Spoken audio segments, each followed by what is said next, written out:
Bismillahirrahmanirrahim. Assalamualaikum warahmatullahi wabarakatuh. Apa khabar nak murid semua? Saya harap semua berada dalam keadaan sihat ya. Jadi kita akan sambung lagi pelajaran sejarah tahun 5 iaitu Jatanegara bersama saya Ustazah Lisa. Mari kita teruskan ya. Okey, perhatikan ini merupakan Jatanegara kita ya. Jatanegara Malaysia. Jadi apa jata ni ya? Jata merupakan lambang negara. Jadi kita seharusnya berbangga apabila melihat jata negara kita ya. Baiklah, mari kita mempelajari tentang jata negara kita ya. Okay, jata negara merupakan identiti negara kita ataupun negara Malaysia ya. Itu gambar jata di atas tu, kamu tahu itu adalah jata negara kita. Jata ini telah diperkenalkan oleh Raja-Raja Melayu.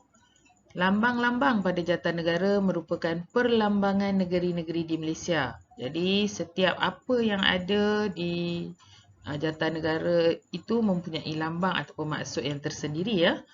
Jata ini menjadi kemegahan seluruh rakyat Malaysia. Jadi sebagai rakyat Malaysia kita seharusnya megah ya melihat Jatanegara kita.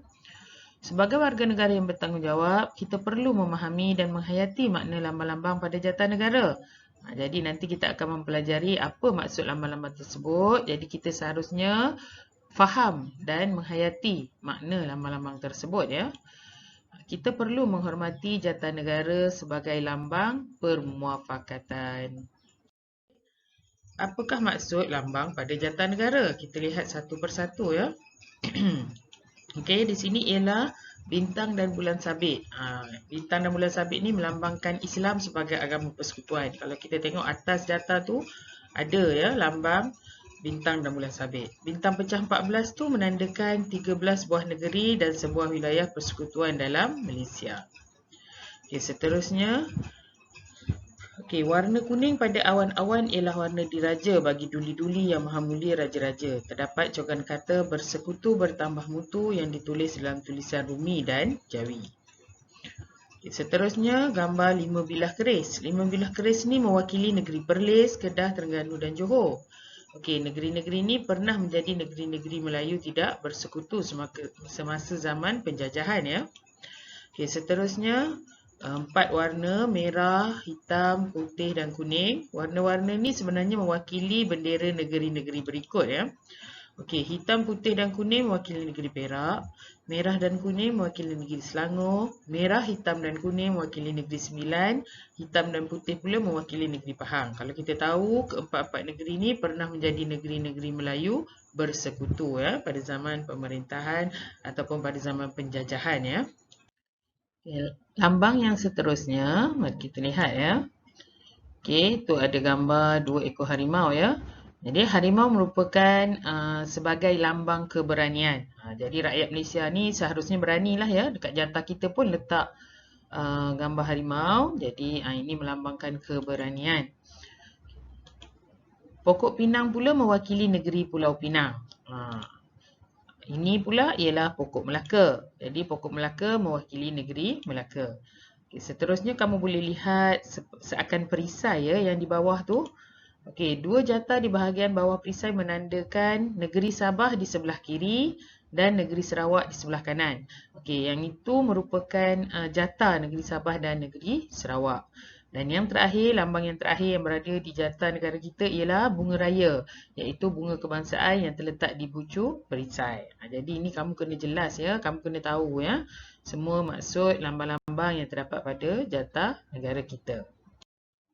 Baiklah, bersekutu bertambah mutu. Ini merupakan cogan kata yang ada ya di bawah sekali, di awan-awan yang terdapat pada jata negara kita. Apa dia bersekutu bertambah mutu ni? Kita lihat dulu gambar-gambar yang ada ni. Kalau kamu boleh lihat ya gambar-gambar tersebut. Banyak gambar tu ya. Cogan kata bersekutu bertambah mutu seperti yang tertera di jata negara menyeru rakyat supaya bermuafakat. Pembentukan Malaysia yang gemilang adalah disebabkan wujudnya kerjasama dan permuafakatan antara pemimpin dengan pemimpin dan pemimpin dengan rakyat. Jadi kalau tiada kerjasama antara pemimpin dan pemimpin atau pemimpin dengan rakyat, sebenarnya sukar untuk negara kita menjadi negara yang aman dan makmur ya. Jadi seharusnya pemufakatan ini wajarlah dicontohi. Jadi kita sebagai rakyat Malaysia seharusnya kita sentiasa bermuafakat sesama kita. Seterusnya kita perhatikan jata negara lambang kemegahan ya. Kalau kita lihat dalam gambar-gambar ni semua ada ya jata negara ya. Dekat pasport, kemudian dekat sijil, dekat surat, lesen kenderaan, kemudian di bangunan-bangunan pun terdapat juga jata ni. Okey, jadi jata ni merupakan lambang kemegahan negara kita. Kemudian jata ni telah diletakkan pada bangunan rasmi, pejabat-pejabat kerajaan serta digunakan juga dalam pelbagai urusan rasmi dan dokumen penting negara. Itu yang tadi pada bangunan-bangunan tu istana, tugu. Kemudian urusan rasmi dalam dokumen penting negara ya macam pasport, surat rasmi, sijil ya. Okey. Jadi betapa pentingnya lah ya jata ni kerana ada lambang jata negara kita ni ada ya pada dokumen-dokumen penting negara dan juga bangunan-bangunan penting ataupun bangunan rasmi ya, bangunan rasmi dan pejabat-pejabat kerajaan.